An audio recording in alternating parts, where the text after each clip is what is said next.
Hello, PPC instructor, or anyway, whatever your title is. I am going to give my persuasive speech, and I am looking for feedback about the outline of it, of how it is going. I'm also going to be reading it this time because I have not had time to work on memorizing it. That will be for next week. Anyway, so here is my speech. So while touring a local jail with our youth group, an inmate shared her experience. When she was 16 years old, her parents got a divorce. Because of this, her best friend's parents decided that their daughter was no longer allowed to be at their home. This inmate did not know how to handle the situation and turned to marijuana for comfort. By age 18, she was put in jail and has been in the jail system since. She is now currently 42. She is sober and has been sober since June. This is her first success that she has had, and she attributes it to working with a counselor who taught her how to handle her emotions instead of turning to marijuana to do so. She stated, "Had I learned how to handle my emotions sooner, I may have been able to have had the opportunity to raise my 4 children, but right now, my mom gets that opportunity." My belief is that all schools should have mandatory life skills classes to help children have the tools necessary to be successful. School dropout rates, troubled homes, emotional problems, financial strain, and drug and alcohol abuse have become commonplace. Happy families and respectful communication has been replaced with fears and frustration. In 2008, 8% of students were reported by Education Week to have dropped out of school. In addition, these students gave their reasons for dropping out were that they were not motivated or inspired to work hard, that they had to work themselves to pay for family help, that they became parents, and that they had to care for other family members, or that they had failing grades and could not keep up with the schoolwork. There are troubled homes present everywhere. The CDC reported for every 100 marriages this year, there are 46 divorces. With situations like these come the need for emotional help. Divorce can cause great amount of stress and emotional strain on a family.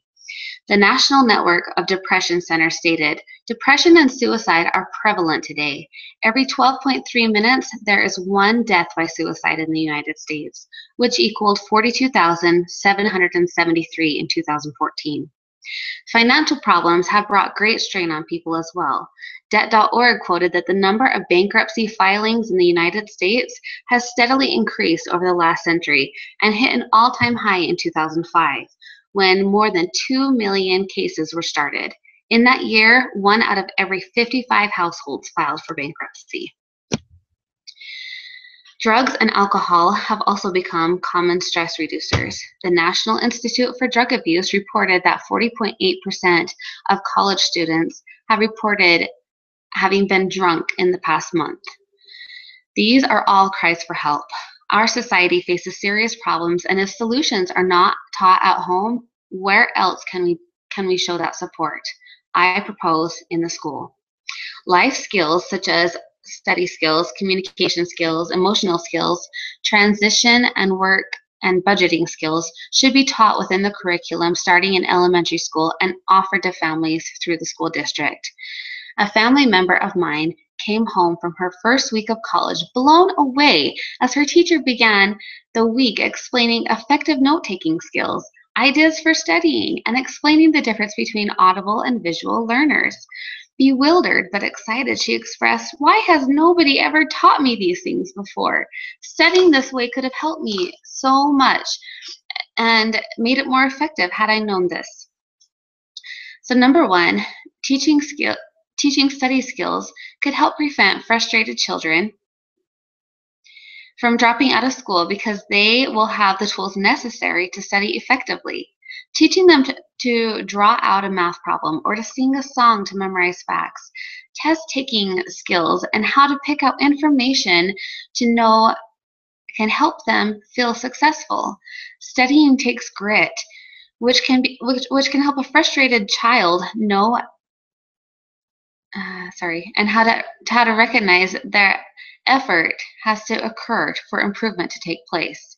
A steps chart for how to help yourself out of a slump can help a person to be informed of what steps they can take to succeed while studying. Number two, teaching communication skills in the school will help prepare a child for having success at home, at work, and with friends. Technology has allowed for quick connection with friends to discover information and be creative. However, technology lacks opportunity for developing the knowledge and confidence of basic communication skills. In the school, lessons could be integrated into curriculum about respecting others, effective listening, how to handle confrontation, and how to have confidence while speaking. Confidence doesn't always come easy, nor is it searched for in proper places. With many suffering from depression, bullying, or other forms of mental illness, many search for love in inappropriate ways or comfort from alcohol and drugs. Rather, students could learn that it takes hard work and and effort to improve upon yourself. Number three, teaching emotional skills to help with life's transitions is important. A loss of a loved one or a divorce can cause great emotional stress for a person to handle. Teaching coping ideas of how they can adjust when there are large transitions, such as a death or a divorce, or going from high school to college, and what to expect in these situations could help with anxiety. Giving a forewarning of what comes next could help students adjust to their future. Number four, teaching workplace skills could also help a student prepare for their future of working. Learning to be on time, how to follow instructions, how to manage time and be productive all help in obtaining a good job and sticking with it. Number five, teaching budgeting skills will help with the common question, when will I ever use this? Often asked in a math class. With financial problems on the rise, budgeting skills should be a priority. Integrating into math practical applications of budgeting, how to save money, and ways of paying off debt can help a child understand the importance of being informed of how to use money properly. So what can we do about this? We can vote to have these items integrated into classrooms, teachings, or to be offered to families in the evenings. Teachers and parents can work together to teach skills that will benefit them in their life. Life skills such as study skills, communication, emotion, transition, work, and budgeting should be taught within the curriculum, starting in elementary school and offered to families through the school district. Although we cannot control the outcome of life, we can give people the tools necessary to help them succeed. Thank you. So I definitely noticed in giving my speech that I'm going to need to practice it so that it becomes more fluent. I stumbled a couple of times. I also might need to correct a couple of areas where I feel like could be redundant, and let me know what you think. Appreciate it.